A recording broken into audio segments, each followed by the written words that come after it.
time of breaking, I'm Shivangi Shukla getting you the latest coming in, and we're getting some breaking updates at this point of time. What we can tell you right now, this is just coming in. Darshan Hiranandani has been examined by the CBI. That is right. A big update coming on Republica TV. And as we can tell you that huge update, Darshan Hiranandani has been examined by the CBI. And that's what we're learning of right now. Big breaking updates on this. And this is coming in, viewers.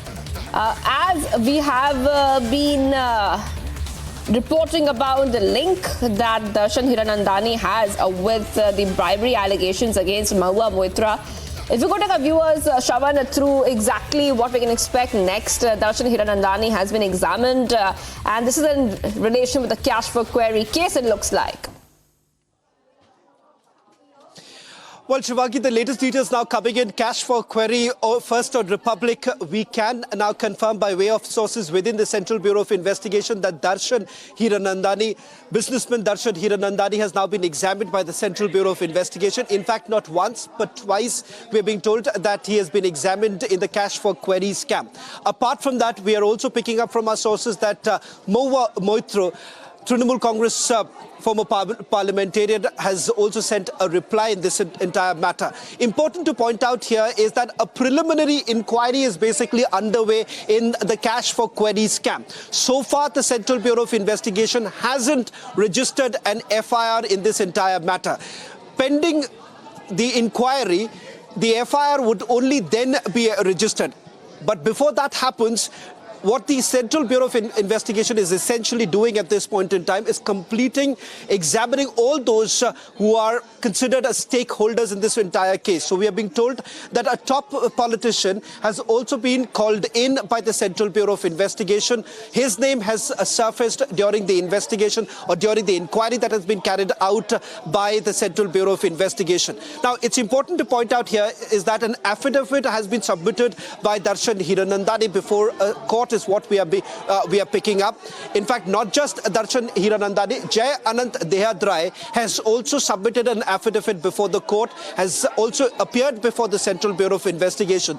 So certainly the inquiry is gaining momentum. Remains to be seen when exactly will the Central Bureau of Investigation complete the inquiry and thereafter register an FIR in this case. If at all an FIR is actually registered by the Central Bureau of Investigation, then remember there's a high possibility that the former parliamentarian, Trinamool Congress parliamentarian, could be named in that particular case. Now, let's take you through what are the allegations that have been leveled against the former parliamentarian of Trinamool Congress. Allegation number one is that whether at all there has been some sort of a quid pro quo. Questions that were basically asked by the former parliamentarian on the floor of the parliament were at the behest of businessman Darshan Hiranandani. Remember, the Ethics Committee also submitted a report before the Lok Sabha Speaker in which, after a thorough examination, they leveled this allegation that the MP portal was actually accessed by Darshan Hiranandani. In fact, not once, multiple times. Logins have happened over 40 times is what we are given to understand. And that was not just from India, but also from outside. So that's where the question comes in, whether at all there is a breach, a security breach. Remember, these are allegations that have been completely been refuted by Mahua Moitra. She says that, there were no protocols that were essentially laid as far as the login from the portal is concerned. But what's very important to point out here is the fact that whether at all certain gifts were actually given by Darshan Hiranandani to Mahua Moitra, because that's another allegation that has been leveled against Mahua Moitra, because in the first affidavit that was given by Darshan Hiranandani, he had made a mention of the fact that there were expensive gifts that were given to Mahua Moitra. Was this in lieu of questions that were asked by Mahua Moitra on the floor of the parliament or not? Remember, that becomes a basis for this entire investigation, whether at all there is any sort of quid pro quo or not. Because remember, these are serious questions, because large number of questions that were basically asked by Mahua Moitra on the floor of the parliament were pertaining to a business conglomerate who happens to be a direct sort of rival to Darshan Hiranandani's company. That is the reason why the question really comes up. Was this being done for some sort of a motive that was put across? So all this put together, what's very important to point out is that it does seem more trouble for the former parliamentarian, with a reply now being examined. If at all there is a merit in this particular case, the CBI will thereafter register an FIR. All right, so what we see is a big deal coming in. Shravan, if you could take our viewers through exactly what the history has been when we talk about Darshan Hiranandani. Just take us through, in the entire episode which took place.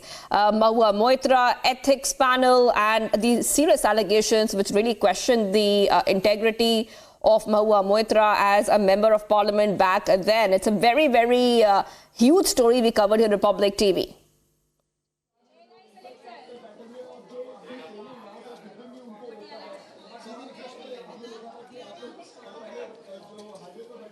Well, Shravan is getting us top updates coming in. Shravan, if you can hear me, just take our viewers through, what else can we expect next because of the kind of allegations we have been seeing against Mahua Moitra. Then we saw Darshan Hiranandani, a billionaire. He's a billionaire. Shravan, if you could take our viewers through the kind of allegations the CBI is also looking at and the entire background when it comes to cash for query case, the entire issue which we covered in Republic TV, where we saw Mahua Moitra's integrity being questioned as a member of parliament, somebody holding a constitutional chair, and then the link between both of them. Well, as far as the CBI is concerned, in the preliminary inquiry, all that they are concerned is whether at all there has been any quid pro quo, whether at all the former parliamentarian has received some sort of kickbacks, and was there some sort of a motive behind asking these very questions on the floor of the parliament. That forms one basis of this entire investigation. Now, whether at all there have been some sort of a security breach, that may not really come into the domain of the investigation that is being carried out by the Central Bureau of Investigation, or perhaps may not be the top priority for the Central Bureau of Investigation, but that is something that would be decided at a later stage. Now, the preliminary inquiry perhaps is going to take some more time. Once it is completed, remember, that's when the FIR is actually registered by the Central Bureau of Investigation. That's a procedure that is generally followed by the Central Agency before an FIR is actually registered. Now, this is based on the report that came in from the Lokpal, asking the Central Bureau of Investigation to look into some of these allegations that have been leveled. We're being told that the Central Bureau of Investigation had also got in touch with the Lok Sabha Speaker's office seeking a report of the ethics committee, is what we are being told right now. That report has been submitted to the Central Bureau of Investigation. They are looking into all these allegations that have been leveled. A quick recap of all that we know so far in terms of the allegations that have been leveled against Mahua Moitra. That is about asking over 60 questions on the floor of the parliament against one particular business conglomerate, and it turns out that these are questions that were not drafted by the parliamentarian herself, but rather Darshan Hiranandani, who happens to be an arch rival of that very business conglomerate. So that is the reason why questions were basically being raised about propriety, whether at all she has flouted certain rules, whether at all she has received certain gifts, expensive gifts, in lieu of the questions that she had asked on the floor of the parliament. Remember, these are allegations that have been leveled against her. The former parliamentarian has actually refuted all the allegations that have been leveled against her.